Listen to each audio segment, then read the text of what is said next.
Yeah, chatting to Miranda was really useful to extract some key insights. And Steve Jobs famously made a quote where you don't connect the dots until you look backwards. You know, you can't connect them moving forwards. And it was really interesting as we were chatting to make some links between almost how I run my business as a 40-something-year-old compared to probably the inspiration of the business. So, for example, when I was traveling the world, I would get really excited about the diversity of the places that I was traveling. And I hadn't really worked out that that mishmash of humanity and that bubbling up of cultures that I found around the world, was probably the reason why I was working in hospitality anyway. But more than that was probably the reason why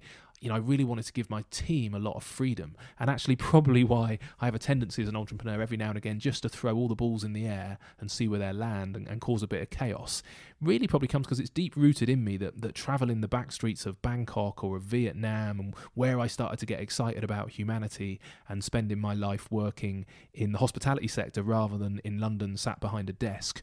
All of that stuff mishmashed together, but it was really chatting to Miranda that joined all those dots and made it a conscious thing rather than a subconscious thing, which was really helpful, not just for me, but for my team and my customers. It was helpful for my team because I think I could articulate why they were given a certain amount of freedom, and also, that they knew that came from a really genuine place, and it was actually deep rooted in my psyche that I wanted them to to make mistakes and to be given a long leash and to learn and to treat the business like it's their own. I think it's a cliche that many entrepreneurs say, look, please just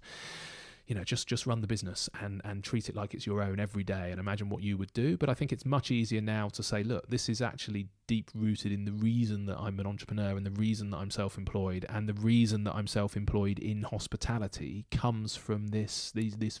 rich experiences that I had from my 2 years on the road. So no longer is it just a cliche out of a management book, but it's actually a real life thing that they can get their heads around and understand. So it just gave them a little bit more of an insight into what makes my brain tick.